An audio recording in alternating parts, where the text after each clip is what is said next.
कि कई लोगों को पिछले जन्म को देखने के लिए, पिछले जन्म को जानने के लिए बहुत सी संस्थाएं काम कर रही हैं।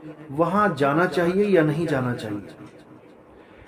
क्योंकि YouTube पे भरा पड़ा है, पिछले जन्म के बारे में जाने, हमारे पास आए 5,000 10,000 रुपया लूट के लोगों को भ्रम में डाल देते हैं कि तुम फलाना थे, तुम फलाना थे। तो जैसे किसी को पिछले जन्म का याद आ जाता है, चाहे ना भी किसी के पास गया हो, वैसे ही कोई घटना घटी और उसको याद आ गया कि मैं पिछले जन्म में कोई राजा महाराजा था, या मैं कोई बहुत बड़ा डिक्टेटर था, या मैं कोई बहुत बड़ा ज्ञानी पंडित था। अगर ये सब याद आ जाता है तो हमारे लिए ये अच्छा है या हमारे लिए घातक है? तो इस सवाल का जवाब मांगा गया है। इसका जवाब आपको जरूर दिया जाएगा, लेकिन आपको ध्यान से समझना होगा। तो सबसे पहले तो ये समझ लो कि हम जिसकी कैद में हैं उसका नाम है काल निरंजन। वही मन है। मन की हम कैद में हैं, मन के हम जाल में फंसे हुए हैं। और हमें फंसाया किस जाल में है? काया के जाल में। किसी को लड़का, किसी को लड़की, किसी को बच्चा, किसी को बूढ़ा बना रखा है। यही काया का जाल है। कोई भी इस काया के जाल से आजाद नहीं हो पा रहा है। सब काया के जाल में फंसे पड़े हैं। सब इस रोल को, जो रोल मिला है इस जीवन में, उसको भुला नहीं पा रहे हैं। इस रोल में इतना लिप्त हो चुके हैं कि इसके अलावा उनको कुछ सत्य दिखाई ही नहीं दे रहा है। जिसको पति का रोल मिल गया वो चाहकर भी नहीं भूल पा रहा है कि मैं किसी का पति हूं। जिसको पत्नी का रोल मिल गया वो चाहकर भी नहीं भूल पा रही है मैं किसी की पत्नी हूं। इसी प्रकार बच्चे, बूढ़े सब अपने अपने रोल में लिप्त हैं और रोल काया का है। आपकी मुक्ति तब तक नहीं हो सकती जब तक आप इस रोल से खुद को अलग ना कर लो, खुद को जान ना लो, पहचान ना लो। फिर ये रोल केवल एक खेल मात्र रह जाता है कि हाँ ठीक है, मुझे आदमी बना दिया लेकिन मैं आदमी नहीं हूं भाई। हाँ ठीक है, मुझे औरत बना दिया लेकिन मैं औरत नहीं हूं भाई।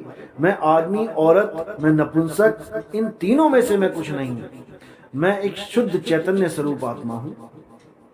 अब इतना तो समझ में आता है कि इस रोल से बाहर निकलना है। लेकिन अगर तुम्हें पिछले जन्मों का भी रोल इस मन ने दिखा दिया कि तुम पिछले जन्म में भीष्म पितामह थे, तुम पिछले जन्म में राजा अशोक थे, तुम पिछले जन्म में धनुर्धारी अर्जुन थे, तुम गदाधारी भीम थे, तुम स्वयं कृष्ण थे, अगर ये रोल आपको दिखा दिए गए तो समझ लो कि आप और बड़े जाल में फंस गए। एक रोल तो आपसे छूट नहीं रहा था, आपने एक रोल और अपने दिमाग में डाल लिया। अब आपकी मुक्ति कोसों दूर हो गई।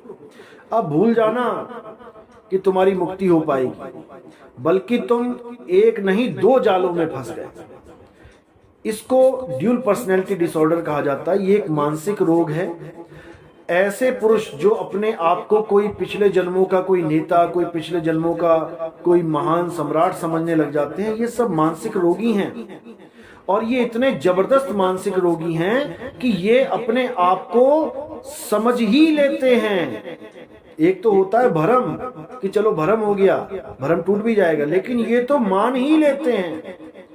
तो ये उस जाल में फंस जाते हैं जहां से अब कोई माई का लाल इनको नहीं निकाल सकता। और अगर इनको कोई निकालने की कोशिश करे कि ये सब छोड़, ये सब माया का जाल है, तो वो उसको अपना दुश्मन मान बैठे, तो समझ लो कि उन्होंने अपने खुद के हाथों से अपने पैर पे कुल्हाड़ी मार ली। अब उनको कोई नहीं बचा सकता, क्योंकि मरीज डॉक्टर को ही अपना दुश्मन समझने लगे, केवल इसलिए कि वो कड़वी दवाई खिला रहा है, कि वो इंजेक्शन लगा रहा है। डॉक्टर को ही अपना दुश्मन मानने लगे तो उस मरीज का कुछ नहीं हो सकता। वो बीमार होके मरेगा ही मरेगा।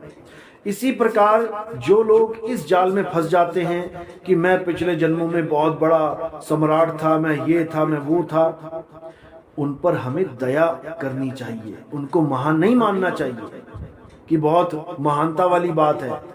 उस पर तो काल ने डबल जाल बिछा दिया। अरे जिन माँ बाप बेटा बेटी को छोड़ के कोई अपने पेट की खातिर दिहाड़ी करता है किसी शहर में जाके, अपने बच्चों के लिए पैसा कमा रहा है, अपने माँ बाप के लिए, अपनी बीवी के लिए पैसा कमा रहा है, अरे ये रोल तो वो भुला नहीं सकता। अभी उसे कोई कहे कि इस रोल को छोड़, कोई तेरी माँ नहीं, कोई तेरा बच्चा नहीं, छोड़ ये नौकरी, जाने दे उनको, परमात्मा उनको खुद पाल लेगा। तो यकीन करना उनकी टांगे कांप जाएंगी। इस रोल से निकलना कोई बच्चों का खेल नहीं है, बहुत मुश्किल है। और इस रोल को निभाते निभाते, इसमें फंसे फंसे एक और रोल को अपने ऊपर लाद लेना, ये महामूर्खता है।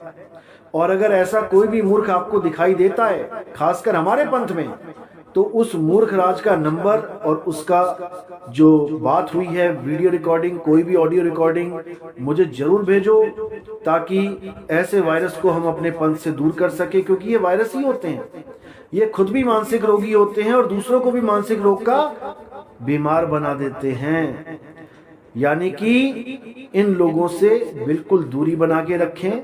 ये लोग बिल्कुल भी आपके लायक नहीं है, बल्कि इन पे तरस करें, तरस खाएं इन लोगों पे, और इनको सलाह दें कि जा भाई अपने किसी डॉक्टर को दिखा, किसी मानसिक रोगी विशेषज्ञ को दिखा, ताकि तुम्हारे दिमाग का इलाज हो सके और तुम्हारे ऊपर ये जो भरम भूत पड़ गया है, ये काल भगवान ने जो दूसरा जाल डाल दिया है, इसको तुम हटा सको और मुक्ति को प्राप्त कर सको।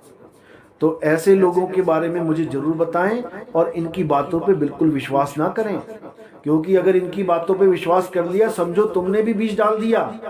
अब तुम उसको महान समझ रहे हो, अगर उसको महान समझ रहे हो तो इसका मतलब तुम उसके जाल में फंस गए।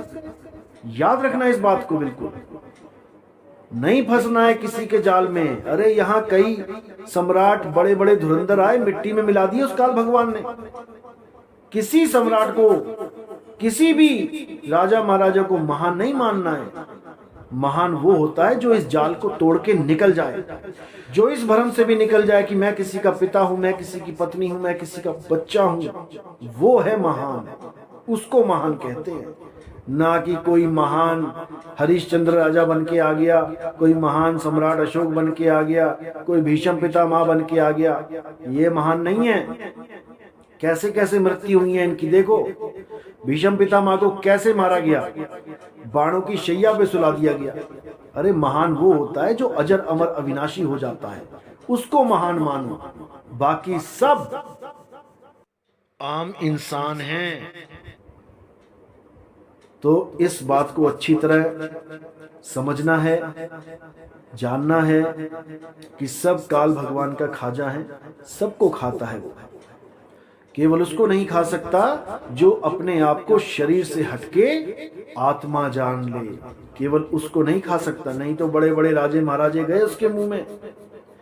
तो इसलिए बहुत जरूरी है ऐसे लोगों से सावधान रहें। और अगर कोई भी ऐसा आपको दिखाई देता है या सुनाई देता है तो उससे दूरी बनाएं और मुझे जरूर इन्फॉर्म करें। संतों ने तो पिछले जन्मों के बारे में यहां तक बताया कि अगर आपको नहीं याद है तब भी याद करवा देते हैं। कौन से जन्म याद करवाए उन्होंने? कई जन्म भय कीट पतंगा, कई जन्म गजमीन कुरंगा। तो उन्होंने बताया कि कई जन्म कीड़े मकोड़े, कई जन्म कुत्ता बिल्ली हाथी सांप बिच्छू बनने के बाद ये जन्म मिला है भाई इंसान का। इस इंसानी जन्म में तुम अपने आप को आत्मा स्वरूप करके जान लो, पहचान लो। अगर तुम शरीर रूप में इस जन्म में इस शरीर को त्यागोगे तो तुम्हें शरीर ही मिलेगा। इस काया को त्यागते वक्त जैसा तुम्हारा भाव होता है तुम्हें वैसा ही स्थान मिलता है। इसीलिए बोला अंत मता सोगता। तो अपने आप को शरीर मान के नहीं त्यागना है। और अगर कोई अपने आप को महान राजा समझ बैठा है या महान कोई नेता समझ बैठा है, वो तो और बंधन में आ गया। उसके लिए तो 184 के दरवाजे खुल गए, उसको तो कोई बचाने वाला ही पैदा नहीं हो सकता। इसलिए इस जाल से बिल्कुल बाहर निकलें और जितना हो सके अपने आप को आत्मा समझें। ये काया तो केवल एक रथ है और ये रथ लेके आप इधर से उधर घूम रहे हो। आप रथ नहीं हो, आप आत्मा हो, शुद्ध चैतन्य स्वरूप आत्मा। तो इसको समझना है। और अगर आपको ऐसा कोई आदमी मिलता है जो ये ऐसी बातें करता है, वो भी हमारे पंथ में, तो उस मानसिक रोगी का मुझे नंबर भेजें और उस मानसिक रोगी को ये सलाह दें कि किसी डॉक्टर के पास जाके अपना इलाज कराए। ताकि उसका जीवन आगे खुशहाल हो सके, वो भी इस भरम जाल से निकल सके और मुक्ति को प्राप्त कर सके। साहिब बंदगी, सतनाम।